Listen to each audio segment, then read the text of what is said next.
No, my elections haitwi kusvika taona kuti rigging haikwanisi kubudirira. Vangarambe vangatize vangaite zvipi, asi my elections anongoitwa tagutsikana kuti rigging haikwanisi kuti itike. President uno mwedzi wangu wandakazvarwa, mwedzi wanchada kuzvarwa patsva mava president weZimbabwe. Ngatishingei tatosvika, navachamisa chete tatosvika.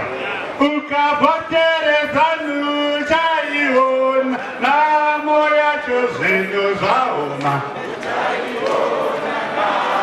Ukavhotereza chaiona namo yacho zvinhu zvaoma. Mari hakuna uchaiona.